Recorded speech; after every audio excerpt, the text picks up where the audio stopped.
Welcome to ನೆಂಪಾಕ channel. ಇವತ್ತಿನ ನಮ್ಮ ಚಾನಲಲ್ಲಿ ಮಶ್ರೂಮ್ ಬಿರಿಯಾನಿನ ಮಾಡೋದು ಹೇಗೆ ಅಂತ ನೋಡೋಣ. ಒಂದು ಅದ್ಭುತವಾದ ರುಚಿಯಾದ ಸ್ವಲ್ಪ ಮಸಾಲೆಗಳನ್ನ ಹಾಕಿ ಮಾಡುವಂಥ ಮಶ್ರೂಮನ್ನು ಇವತ್ತು ನೋಡೋಣ. ಹಾಗಿದ್ರೆ ಬನ್ನಿ ನೋಡೋಣ ಮಶ್ರೂಮ್ ಬಿರಿಯಾನಿನ ಹೇಗೆ ಮಾಡೋದು ಅಂತ. ಮೊದಲಿಗೆ ಒಂದು ಪಾತ್ರೆಯಲ್ಲಿ ಉಗುರು ಬೆಚ್ಚಿನ ನೀರನ್ನ ತಗೊಂಡು ಅದಕ್ಕೆ ಸ್ವಲ್ಪ ಅರಿಶಿನವನ್ನು ಸೇರಿಸಿ ಅದಕ್ಕೆ ನಾವು ತಂದಿರೋ ಮಶ್ರೂಮನ್ನು ಅದರಲ್ಲಿ ಒಂದು 2-3 ನಿಮಿಷ ಹಾಕಲಿಕ್ಕೆ ಬಿಡಬೇಕು. ಏನಕ್ಕೆ ಅಂದರೆ ಈ ಮಶ್ರೂಮಲ್ಲಿ ಏನಾದರೂ ಯಾಕಂದರೆ ಮಶ್ರೂಮ್ ಒಂದು ಆಯಿಸ್ಟರ್ ಇರೋದ್ರಿಂದ ಏನಾದರೂ ಫಂಗಸ್ ಇದ್ದರೂ ಕೂಡ ಅದನ್ನು ಬ್ಯಾಕ್ಟೀರಿಯಲ್ ನಿಷ್ಕ್ರಿಯಗೊಳಿಸೋ ಒಂದು ಶಕ್ತಿ ಈ ಅರಿಶಿನಕ್ಕಿದೆ. ಯಾಕಂದರೆ ಅದೊಂದು ಆ್ಯಕ್ಟಿವ್ ಆ್ಯಂಟಿಬಯೋಟಿಕಾಗಿ ಕೆಲಸ ಮಾಡೋದ್ರಿಂದ ಅದನ್ನು ನಾವು ಈ ಪ್ರೋಸೆಸ್ನ ಮಾಡಿದ್ರೆ ಮಶ್ರೂಮ್ ಬಂದು ತುಂಬ ಕ್ಲೀನಾಗಿ ಶುಚಿಯಾಗುತ್ತೆ. ಈ ರೀತಿ ನಾವೇನು ಮಾಡ್ತೀವಿ, ಡ್ರೈನ್ ಮಾಡಿ ಅಥವಾ ಮಶ್ರೂಮನ್ನು ಈ ರೀತಿ ನೀವು ಒಂದು ಫಿಲ್ಟ್ರಿನೋ ಜೆಲ್ಡೇನೋ ತಗೊಂಡು ನೀವು ಮಶ್ರೂಮನ್ನು ತಗೋಬೋದು. ಸಪ್ರೇಟಾಗಿ ತಗೊಂಡು ಆ ಮಶ್ರೂಮನ್ನು ಒಂದು ಸೈಡಿಗೆ ಇಟ್ಕೊಂಡು ನಾವೇನು ಮಾಡ್ತೀವಿ, ಏನಿದೆಯಲ್ಲ ತೊಟ್ಟು ಸಮೇತ ನಾವು ಮಶ್ರೂಮನ್ನು 4 ಭಾಗಗಳಾಗಿ ಕಟ್ ಮಾಡ್ಕೋಬೋದು. ಒಂದು ಮಶ್ರೂಮನ್ನು ತೆಗೆದು 4 ಭಾಗವಾಗಿ ಕಟ್ ಮಾಡಿಕೊಂಡು ನಾವು ಈ ಮಶ್ರೂಮ್ ಬಿರಿಯಾನಿಗೆ ತಯಾರು ಮಾಡ್ಕೋಬೋದು. ಈ ತೊಟ್ಟು ಸಪ್ರೇಟ್ ಆದರೂ ಪರವಾಗಿಲ್ಲ, ನೀವು ಅದನ್ನು ಕಟ್ ಮಾಡಿ ಹಾಕೋಬೋದು. ಯಾಕಂದರೆ ಇದಕ್ಕೆ ನಾವು ಆಲ್ರೆಡಿ ಶುಚಿ ಮಾಡಿರೋದ್ರಿಂದ ಯಾವುದೇ ರೀತಿಯಾದಂತಹ ಪ್ರಾಬ್ಲಮ್ ಇರೋದಿಲ್ಲ. ಹಾಗಾಗಿ ನೀವು ಮಶ್ರೂಮ್ನ ಧೈರ್ಯವಾಗಿ ಕಟ್ ಮಾಡಿ ಯೂಸ್ ಮಾಡ್ಬೋದು. ಸೊ ಇದಾದಮೇಲೆ ನಾವೇನು ಮಾಡ್ತೀವಿ ಅಂದರೆ ನೋಡಿ, ಈ ರೀತಿ ಮಶ್ರೂಮನ್ನು ರೆಡಿ ಮಾಡಿ ಒಂದು ಪ್ಲೇಟಲ್ಲಿ ಇಟ್ಕೊಳ್ಳಿ. ಅದಾದಮೇಲೆ ಮಸಾಲೆ ಪದಾರ್ಥ ರುಬ್ಲಿಕ್ಕೆ ಬೇಕಾದ ಮಸಾಲೆ ಪದಾರ್ಥ ರೆಡಿ ಮಾಡೋಣ. ಅದೇನೆಂದರೆ ಒಂದು ಇಡೀ ಪುದೀನ, ಒಂದು ಇಡೀ ಕೊತ್ತಂಬರಿ, ಒಂದು 2 ಇಂಚಷ್ಟು ಹಸಿ ಶುಂಠಿ, ಬೆಳ್ಳುಳ್ಳಿ ಒಂದು 10-12 ಬೆಳ್ಳುಳ್ಳಿ, ಒಂದು 6-8 ಹಸಿಮೆಣಸಿನ್ಕಾಯಿಗಳನ್ನ ತಗೊಂಡು ನಾವು ಈ ಮಸಾಲೆ ರುಬ್ಬಲು ಬೇಕಾದ ಮಸಾಲೆನ ಇಲ್ಲಿ ರೆಡಿ ಮಾಡ್ಕೊತಾ ಇದ್ದೀವಿ.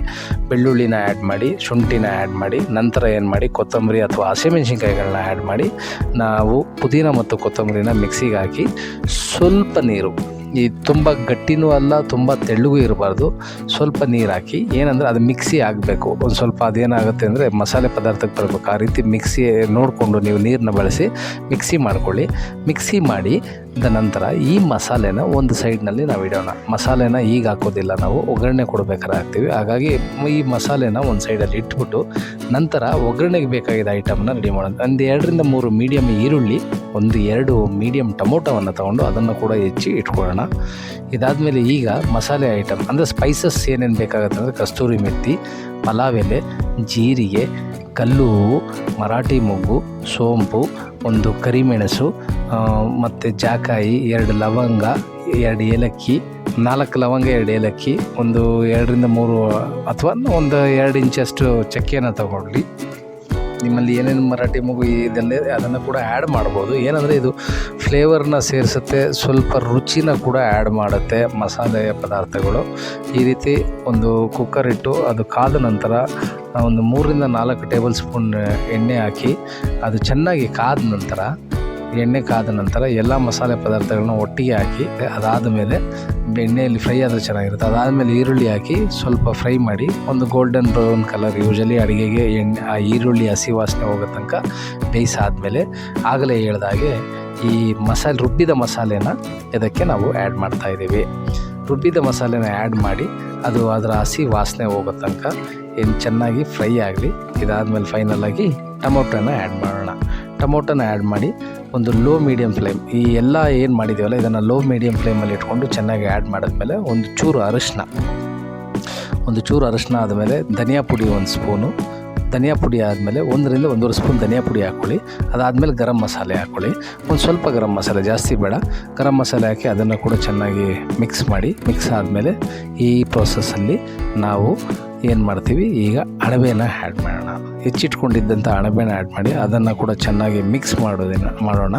ಏನಂದರೆ ಇದನ್ನೆಲ್ಲ ಮೀಡಿಯಮ್ ಫ್ಲೇಮ್ ಅಥವಾ ಲೋ ಫ್ಲೇಮಲ್ಲಿ ಮಾಡಿ.